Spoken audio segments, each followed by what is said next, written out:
Hidup ini bagus, hidup ini indah, pastikan kamu menikmatinya. Banyak loh orang yang lebih milih bersusah-susah, lebih milih ndak enak, lebih milih yang sumpek-sumpek. Ndak, hidup ini indah kok. Nikmati aja.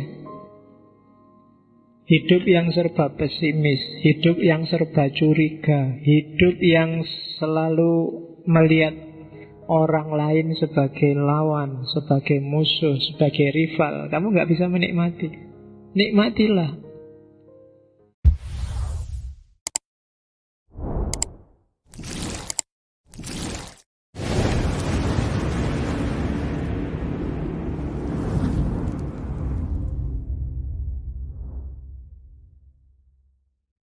Oke, bismillah.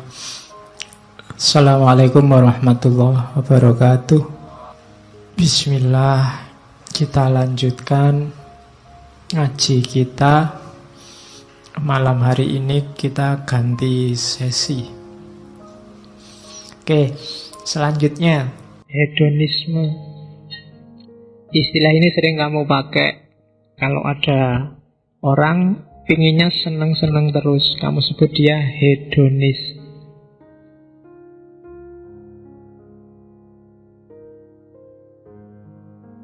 Prinsipnya hedonisme secara umum memang dua, yaitu the pursuit of pleasure, nyari seneng. Jadi seneng itu jembatan paling gampang untuk menuju bahagia. Dan bagi orang hedonis, seneng itulah kebahagiaan. Tidak mungkin dibalik. Tidak mungkin jadi seneng itu kebahagiaan atau jalan menuju kebahagiaan. Tapi tidak seneng, itu tidak mungkin kamu nyampe ke kebahagiaan. Oke, jadi bahagia itu apa sih? Senang itu apa sih? Nanti kita lihat. Jadi hedonisme itu teori yang menyatakan bahwa kesenangan adalah kebaikan tertinggi dan tujuannya orang hidup. Orang hidup itu tujuannya ya nyari senang. Nggak ada seperti tadi kamu tak tanya siapa yang nggak pengen bahagia. Sama kalau kamu siapa yang nggak pengen seneng. Semua pengen senang, pengen pleasure. Baik yang jalan-jalan tadi di luar maupun yang ngaji hari ini. Kalau kamu ngerti ngaji ini, ngaji itu nggak sewenang, nggak enak, ngantuk, pasti kamu nggak akan datang ke sini, atau seandainya datang mesti kepeksa. Setiap orang nyari seneng, katanya orang hedonis. Ada jargon yang sangat terkenal dari tokohnya hedonisme, Epicurus. Dia bilang, life is good, make sure to enjoy it. Hidup ini bagus, hidup ini indah, pastikan kamu menikmatinya. Banyak loh orang yang lebih milih bersusah-susah, lebih milih ndak enak, lebih milih yang sumpek-sumpek. Ndak, hidup ini indah kok. Nikmati aja. Hidup yang serba pesimis, hidup yang serba curiga, hidup yang selalu melihat orang lain sebagai lawan, sebagai musuh, sebagai rival. Kamu nggak bisa menikmati. Nikmatilah. Ya nanti ada teori-teorinya gimana caranya menikmati hidup menurut orang-orang hedonis. Jadi life is good, make sure to enjoy it. Nikmati hidupmu. Umur kita ndak panjang, ya kan? Kalau katanya orang Jawa, hidup itu mampir ngombe, ya kan? Ya sambil ngombe, minum ngombe sing enak-enak, tapi jangan ngombe yang ndak enak. Sambil beli-beli gorengan, sambil nongkrong, sambil ngombe. Jadi dinikmati sebentar tapi nikmat. Sebenarnya Allah menciptakan manusia kan itu sebagai khalifah, wakililah Allah di muka bumi. Nikmatilah semua fasilitas yang diberikan Allah di muka bumi. Kan itu sebenarnya dalilnya orang hedonis. Life is good, make sure to enjoy it. Kita lihat satu-satu pikiran tokoh-tokohnya. Hedonisme lahir Yunani yang jelas, yang mengembangkan beberapa di antaranya murid-muridnya Sokrates. Antara lain yang pertama namanya Aristippus. Katanya Aristippus, keutamaan, jadi hidup yang baik, hidup yang utama itu adalah mencari yang baik. Yang baik itu apa? Yang baik yang bikin senang. Semua yang berbuah kesenangan itu berarti baik. Jadi parameternya simple kalau di Aristippus. Ada apapun coba kamu cek, nanti hasilnya menyenangkan enggak? Kalau hasilnya enggak menyenangkan, pasti itu jelek. Kalau menyenangkan itu baik. Jujur misalnya, kamu kan kadang bingung, Pak kok rumit ya Pak, ada jujur yang boleh, ada jujur yang enggak boleh. Kan kamu sering diceritain gitu. Ukurannya boleh yang enggak boleh gimana Pak itu Pak? Simpel kalau katanya Aristippus. Hasilnya menyenangkan enggak? Enak enggak? Kalau hasilnya menyenangkan berarti itu boleh. Kalau enggak menyenangkan berarti enggak boleh. Ngomong apa adanya itu kan bagus, tapi kadang-kadang juga jelek. Ngukurnya gimana? Hasilnya aja, menyenangkan nggak? Ada temenmu misalnya gondut, tubuhnya besar, terus kamu, halo ndut. Nah, itu kan hasilnya nggak menyenangkan. Meskipun jujur, kamu ngomong, loh salah saya apa? Saya ngomong apa adanya kan? Cuma itu tidak menyenangkan hasilnya. Kamu kehilangan teman, dia marah, dia tersinggung. Berarti apa? Meskipun kamu jujur ngomong apa adanya, tapi jelek, tidak utama itu berarti. Jadi ukuran moralitas diukur dari kesenangan yang dimunculkan. Minum teh ini, nah, tak kasih contoh. Nah, sedang haus. Ini baik. Kalau saya suka sama teh sehingga waktu minum saya seneng. Tapi kalau saya tidak suka teh, misalnya ini manis, mungkin saya punya kencing manis, jadi minum teh ini tidak tak minum gimana. Tak minum sudah dikasih, padahal aku punya penyakit. Hasilnya kan nggak menyenangkan. Maka takmir yang ngasih minum ini itu sebenarnya nggak baik. Atau tiap Rebu kok teh terus sekali-sekali ganti opo kak misalnya.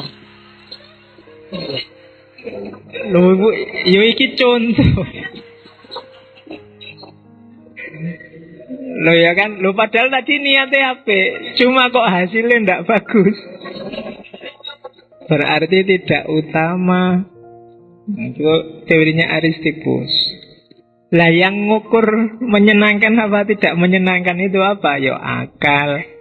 Manusia kan dikasih akal. Dengan akal dia harus ngukur apakah yang didapat kesenangan atau kesusahan. Kalau itu kesenangan berarti baik. Kalau itu kesusahan berarti jelek. Nah, katanya Aristippus juga, kesenangan itu sifatnya aktual.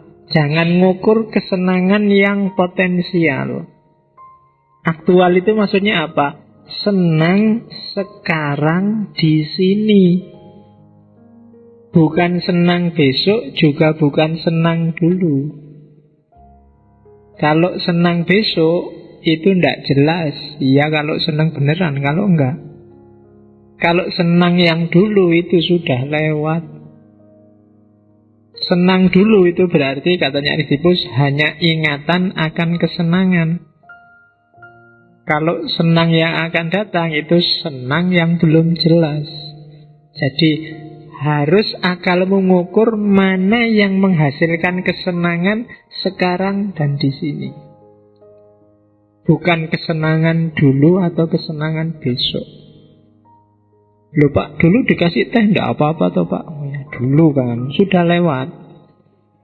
Sekarang, loh Pak, teh itu sehat loh Pak. 3 tahun lagi kalau bapak rajin minum teh, nanti apanya jadi semakin. Ya kan besok 3 tahun lagi. Sekarang itu loh. Jadi kesenangannya ngitungnya sekarang. Misalnya kamu tadi temenmu yang kamu panggil, halo gendut, itu dia marah-marah. Loh jangan marah. Kalau kamu tak bilangi gini terus, besok mentalmu akan kuat. Kalau ada yang bilangin kamu gendut, iya besok. Tapi ngukurnya sekarang. Sekarang dia tersinggung, maka sekarang itu jelek. Jadi kesenangannya harus aktual. Jadi perbuatan itu baik kalau dia melahirkan kesenangan yang aktual, yang bisa dirasakan sekarang dan hari ini.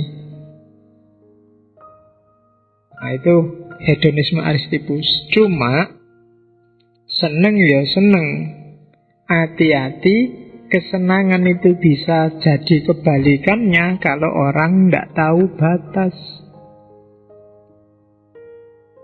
Mangan itu seneng, enak.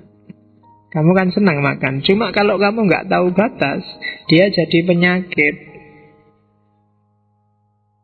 Jadi cari kesenangan yang aktual, cuma ketahuilah batasmu, kapasitasmu.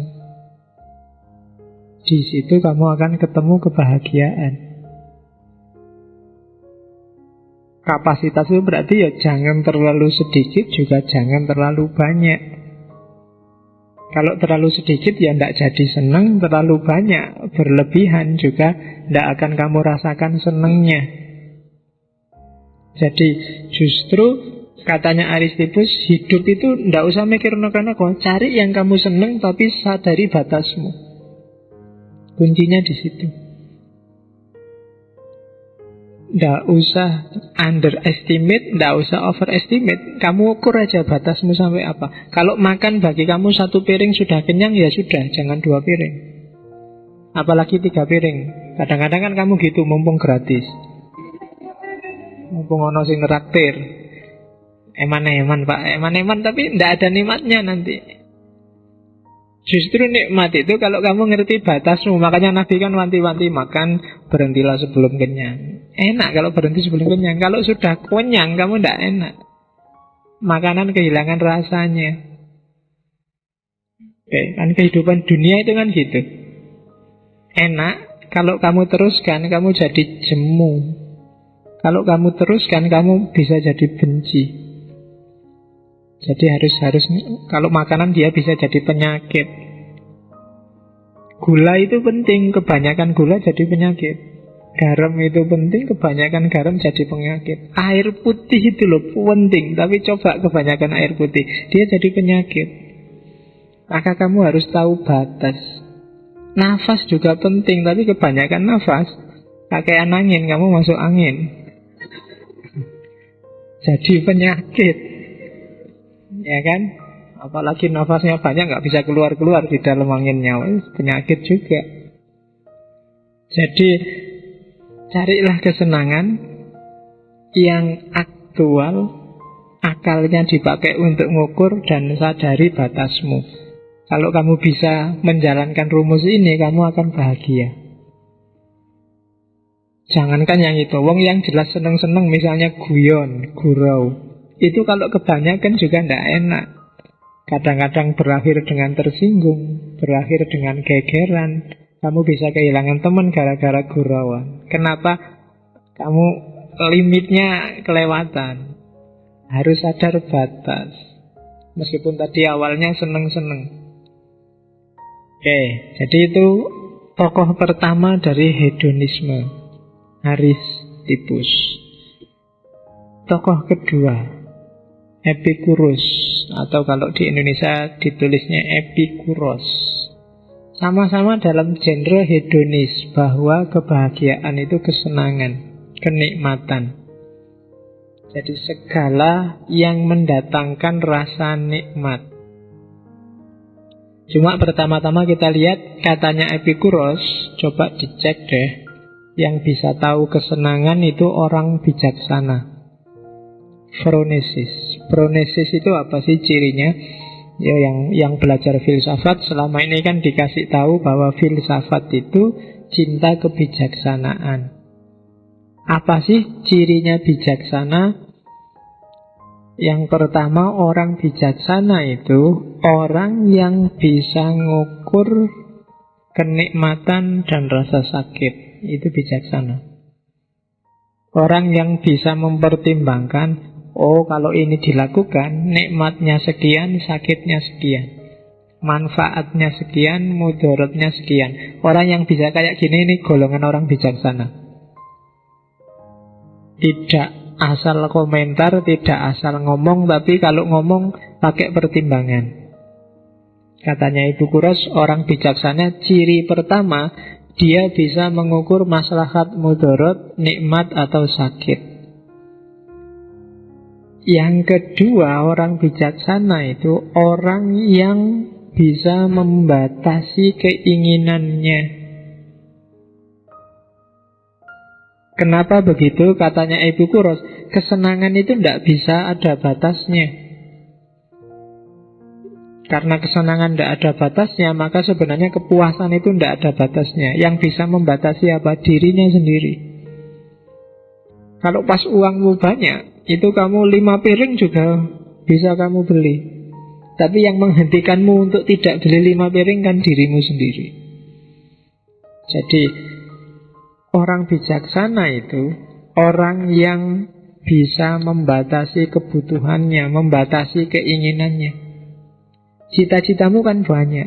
Keinginanmu kalau dituruti, kalau didaftar itu bisa sak buku penuh. Pengen beli baju yang kayak gitu, Pak, pengen beli celana yang kayak gitu, sepatu yang kayak gitu, pacar yang kayak gitu, model rambut yang kayak gini, itu kalau di list bisa banyak. Tapi kuncinya kamu bijaksana, yang nanti ujungnya kebahagiaan adalah bisa nggak kamu membatasi keinginanmu. Semakin kamu canggih bikin batas, semakin hidupmu mudah bahagia. Tapi semakin banyak keinginanmu, semakin liar keinginanmu, semakin kamu susah untuk menemukan kebahagiaan. Itu ciri kedua orang bijaksana. Orang bijaksana cirinya yang ketiga adalah orang yang bisa menghindari tindakan yang berlebihan. Tidak berlebihan, tidak ekstrim. Hari ini kan banyak orang ekstrim. Kalau sudah A ya A ekstrim, kalau sudah B ya B ekstrim, kalau sudah C ya C ekstrim.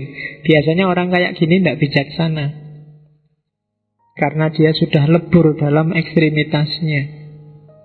Contohnya banyak, mulai pemikiran, aliran, ideologi, mazhab, cara berpikir, cara beragama. Itu banyak yang ekstrim. Kalau sudah ekstrim berarti sudah berlebihan.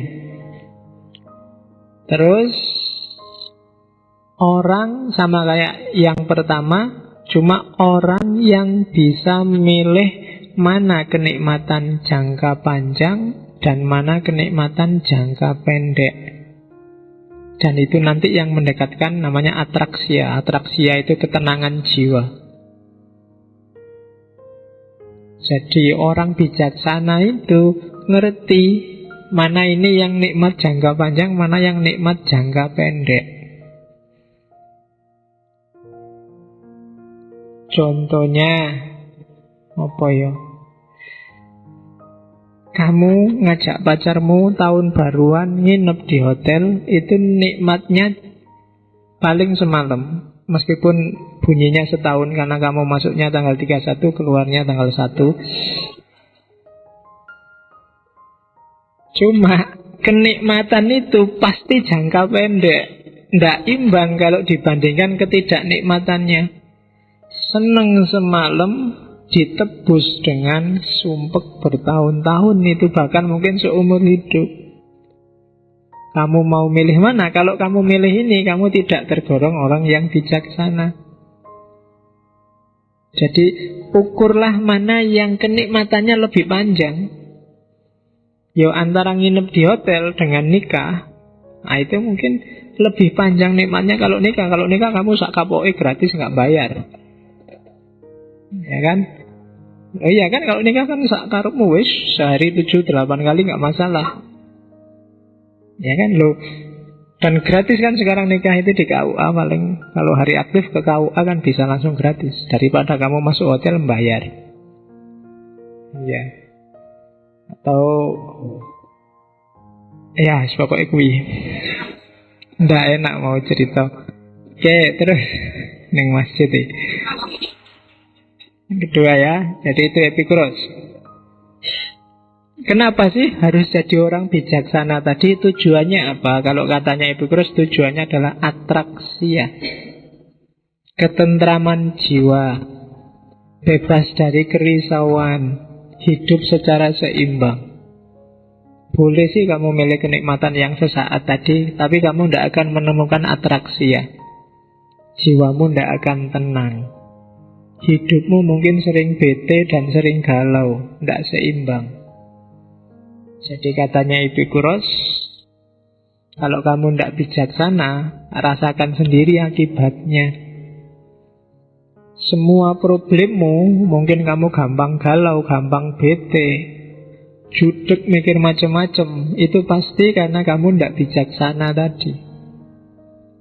Tinggal dibalik aja tadi cirinya bijaksana apa sih yang sudah kamu lakukan sehingga bikin kamu tidak ketemu atraksia.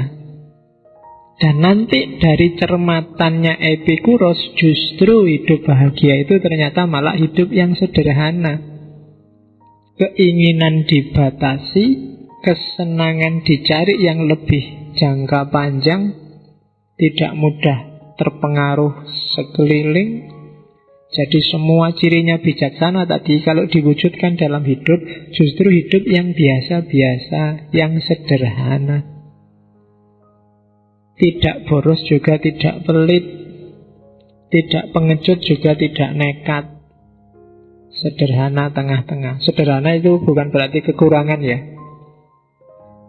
Sederhana itu simple. Simple itu apa adanya, apa butuhnya. Butuhnya 5 ya ngambil 5. Butuhnya 10 ya ngambil 10. Kita kan kadang-kadang serakah. Butuhnya 5, kalau bisa ngambil 10 ya ngambil 10. Dan itu sering blunder. Sebenarnya di Jogja mungkin sebulan sebanyak-banyaknya paling kamu 1 juta itu bagus wis. Uang sakumu. Tapi kan kadang-kadang kamu minta lebih ke orang tua. Beli buku lah, bayar apalah, kan kamu ngapusi itu. Itu biasanya malah jadi sumber masalah. Ketika kamu nambah yang tidak seharusnya, atau mungkin mengurangi dari yang kebutuhanmu, yang terjadi pasti problem. Kamu akan kehilangan atraksia. Jiwamu tidak akan tenang, risau, bete, galau, pokoknya tidak seimbang mentalmu. Oke, makanya pinter-pinterlah kalau di Epikuros membedakan mana keinginan yang alami, mana keinginan yang alami tapi tidak perlu, tidak penting, dan mana keinginan yang sia-sia. Makan misalnya. Makan itu keinginan alami. Setiap orang butuh makan. Cuma kalau bisa cukup keinginan alami saja. Seandainya terpaksa, ya keinginan alami yang tidak penting juga mungkin boleh lah. Makan milih yang enak-enak. Tapi semoga tidak yang ketiga. Keinginan yang sia-sia. Ya mungkin kalau makanan ya tidak cukup yang enak-enak, tapi juga ditentukan mereknya apa, warungnya mana. Itu biasanya sudah ngoyoworo. Sama-sama ayamnya kalau ndak merek KFC apa Texas apa ndak. Apa yang chicken lokal itu ndak ada anunya. Itu berarti masuk level ketiga. Sebenarnya cukup yang alami saja, hidup kita sudah terjamin kok. Makan saja hidup kita sudah terjamin. Makan itu kan yang butuh tubuh, yang butuh perut. Biasanya yang rewel itu kan lidah. Nah, jadi kalau bisa makan jangan nuruti lidah, turuti perut aja. Perut itu tidak rewel. Kamu kasih apa aja dia masuk. Cuma yang sering cerewet itu kan lidahmu. Kalau sudah di dalam sini, apakah itu ayam apa tempe apa tahu, makomnya sama. Ya. Jadi dia levelnya sama, makomnya sama, nanti keluarnya juga mirip. Jadi tidak ada bedanya. Cuma yang sering bikin kamu pontang-panting puyeng itu kan menuruti keinginannya lidah.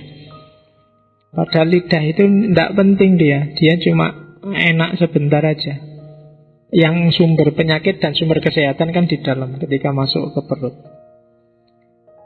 Oke, jadi katanya Epikuros, hiduplah dengan menemukan atraksia, hidup secara sederhana, dan perhatikan level keinginanmu.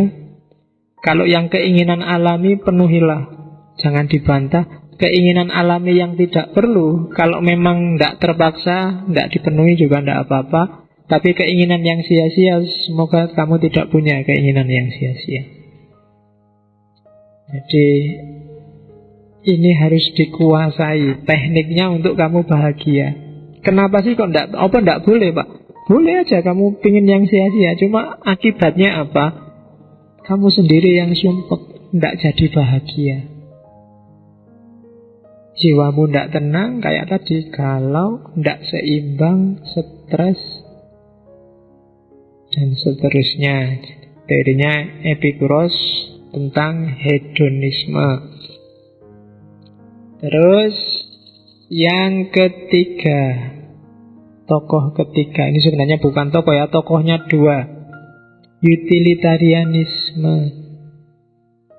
Ini filsafat hedonisme cuma sosial untuk kehidupan bersama.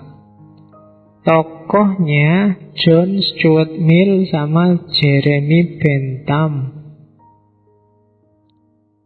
Semboyannya sebenarnya sama kayak sebelum-sebelumnya, bahwa yang baik itu yang menyenangkan, yang berguna, yang menguntungkan. Cuma ini ketambahan dunia sosial. Jadi perbuatan itu semakin baik kalau dia menguntungkan lebih banyak orang.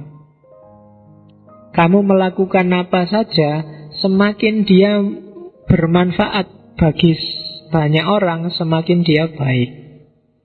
Semakin hanya bermanfaat untuk kamu saja, semakin dia tidak baik. Itu utilitarian. Apapun yang kamu lakukan, usahakan manfaatnya tidak cuma buat kamu, tapi juga untuk lingkunganmu. Jadi ini hedonisme tapi sifatnya sosial. Untuk bareng-bareng, jangan egois. Jangan jadi orang baik sendirian. Jangan jadi nyari seneng sendirian. Ajaklah teman-temanmu. Semakin banyak yang dapat keuntungan dari perbuatanmu, semakin perbuatanmu baik. Jadi kalau neraktir teman, semakin banyak teman yang ditraktir, semakin baik perilakumu. Ya, jadi ya contoh paling gampang itu namanya utilitarian, utility, utilitas, kegunaan, faedah. Hari ini kan banyak orang yang egois, mikir dirinya sendiri, keuntungannya sendiri, kesenangannya sendiri. Cuma katanya Mill sama Bentham, tidak salah sih orang kayak gitu. Cuma derajat kebaikannya akan semakin tinggi kalau manfaatnya dirasakan lebih banyak orang. Ngaji kayak gini, semakin banyak peserta, bukan peserta sih, semakin banyak yang mengambil manfaat, itu semakin baik. Tapi meskipun banyak yang datang tapi bingung iki manfaatnya apa, ngaji kayak gini tidak jelas. Saya nggak ngerti Pak dapat apa ngaji itu, yang penting untuk teh. Kalau semakin hanya tehnya saja, bukan ngajinya, itu mungkin semakin tidak utility, tidak utilitas. Semakin kamu rasa manfaatnya, paling nggak membuka pemahaman, berarti dia semakin utilitas, semakin bermanfaat. Jadi level moralitas itu diukur sejauh mana dia membawa orang lain ikut juga dapat manfaatnya. Oke, ini nanti di era modern kan, model-model demokrasi itu kan ini suara terbanyak. Jadi ini kebahagiaan terbanyak untuk sebagian paling besar orang. Itulah rumusnya utilitarianisme. Oke, itu hedonisme. Jadi filsafat yang menyatakan bahwa kebahagiaan itu kuncinya adalah nyari seneng. Jadi tidak salah kalau kamu punya prinsip, Pak, saya ingin seneng-seneng aja Pak dalam hidup ini. Tidak apa-apa, hedonis. Cuma seneng-seneng yang filosofis. Kayak tadi, nggak sekedar nyari seneng. Kamu harus bisa ngukur mana yang kesenangan jangka panjang, mana kesenangan jangka pendek, mana batas kesenanganmu. Karena kesenangan itu begitu kamu kelewat batas, bisa sebaliknya akan jadi kesedihan.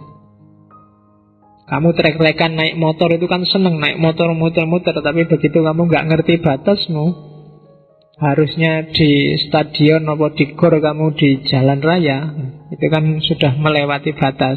Dan kamu mungkin kesenggol apa, itu kan ya kebalikannya akhirnya. Makan juga begitu. Tidak sekedar enak, tapi juga enak yang tahu batas dan bisa membedakan mana kenikmatan sesaat, mana kenikmatan jangka panjang. Dan yang terakhir, syukur-syukur kenikmatan itu tidak kamu sendiri yang menikmati, tapi juga banyak orang yang lain. Semakin banyak orang menikmati hasil karyamu, itu sebenarnya semakin kamu akan bahagia.